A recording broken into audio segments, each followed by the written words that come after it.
What's up, my slimes? Today we are going to be venturing into an avenue that I have a hobby in and like to do in my free time, and that's photography. I used to do a lot of stuff on that. I just did a photo shoot after a year and a half of not taking any photos, so it was really fun to create again, but at the same time, there's reasons why I didn't do it for a year and a half. So today we are going to be looking at stuff people say to photographers. So we're gonna go through and I'll give you the inside scoop on what this stuff means so you don't accidentally say the wrong thing to the next creative that you run into. That's a really nice camera. Man, that is such a nice camera. That is such a nice camera. I wish I had that camera. Ah, that is such a nice camera. Then I wouldn't have to hire you. See, that's the thing about cameras, right? It's crazy. You could have any camera. As long as you just have like a camera that's not your phone, people are gonna be like, wow, that's a nice camera. Well, take that back.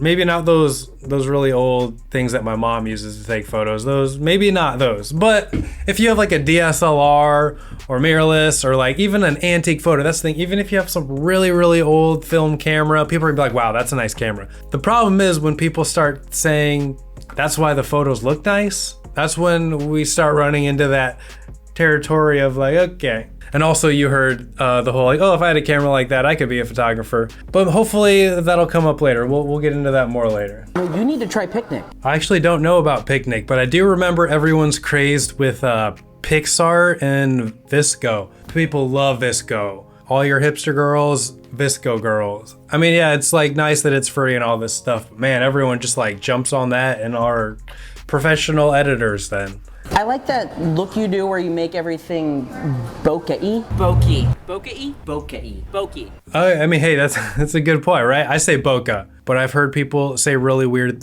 things. I think automatically, I also notice people think that if you have a blurry background, people just automatically are like, that's a good photo.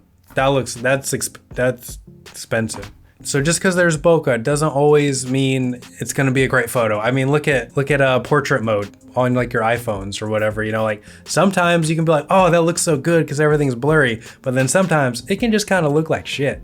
You know how everything's blurry in the background? You know, one thing I am noticing though, people talk a lot with their hands. When they like don't understand camera stuff, they're just like the thing. I mean, hey, I guess I do that when I'm like trying to pose people. I'm like, just kind of do like this, kind of like look like you have a headache, but don't like look like you have a headache. Just kind of like do it, you know? I tell you what, I am the worst at giving direction for posing. This is such a good image. Man, you have a good camera. Love that one. I think I mentioned that earlier. The only reason the photo is good is because you have a nice camera. It has nothing to do with your editing, your creative vision, your compositing, you know, framing, pose, like none of that. Just you got a good camera. That's always a slap in the face. Don't say that. There's so much more. There's so much more. People have been like, oh my gosh, I took an hour of your time doing this. Like, how much should I pay you? It's like, dude, I spent an hour shooting with you. Now I gotta spend like 17 hours going through all the photos, picking the ones that I'm gonna edit, editing them. Each photo takes like half an hour to edit if you like do a whole bunch of stuff like it. People just don't get it. Can you Photoshop that? Can you Photoshop my collarbone out? Can you make me skinnier? I mean, I've had some people ask me some like pretty crazy things to try in Photoshop, and I'm just like, sure, yeah, I'll try it. Yeah. And people want to be like Photoshopping stuff out, but hey, trust me, whatever you think is bad about yourself, I have worse pictures of you on my camera because I guarantee you at some point during the shoot, I took pictures of you blinking, doing these weird things like, and I have them, just know that whoever is taking photos of you has photos like that on their camera. Did you get it? Did you get it? Did you get it? Did you get it? Did you get it? Did you get it? Did you get it? If I got it, I'd be like, okay, I got it. Everyone I know says I should model. How soon before these are on Facebook? Are these gonna be on Facebook tonight? When are these gonna be on Facebook? So I try to be as upfront as I can with people about how long it takes to edit because it takes a long time. It depends on like if it's a wedding, if it's not, how much I'm getting paid, if I'm getting paid, that kind of thing. Yeah, it's long, extensive, like just tiring work because it's the same process over and over and over again. It's one of those things like I like editing a photo every once in a while if I want to post, but when you just like do, like I said, I could do like 2 to 3 in an hour. And so when you edit like 40 photos, it just takes so long. Can you take your logo off the Facebook pics? I'm trying to print.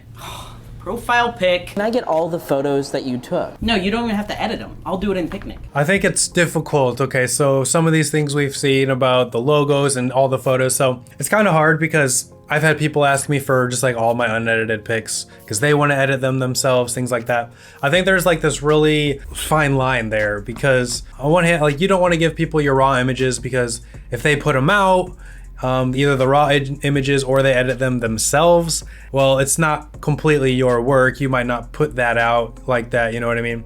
But then on the other hand, if they don't give you credit, then it just sucks because you don't get any credit for the work you did, especially if you're like collabing or something like that. I don't know, it's like this weird gray area. Just know that theoretically the photographer owns the rights to the photos. So same thing with logos. Like, I mean, the photos are like completely ruined by trademarks and no one wants that. I get that it's a way to market, but honestly, I just don't like watermarks. I think it ruins the image, but especially with digital media, it makes it a lot harder for your stuff to just get stolen. So I can understand there. Once again, another grayish area. Do you want to come to my niece's wedding?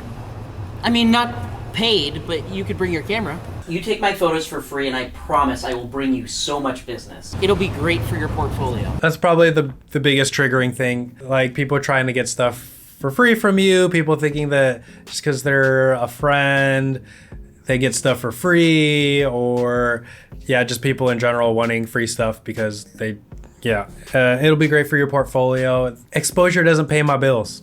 That's all I'm saying, you know? Like, yes, you can collab with people and do favors for your friends, but you shouldn't just automatically assume people will do stuff for free. And don't try to give them that whole exposure shtick because that's just a load of BS. Just know your worth. Even if you don't charge as much as you should, just get something from it. No, I understand. I'm a photographer too.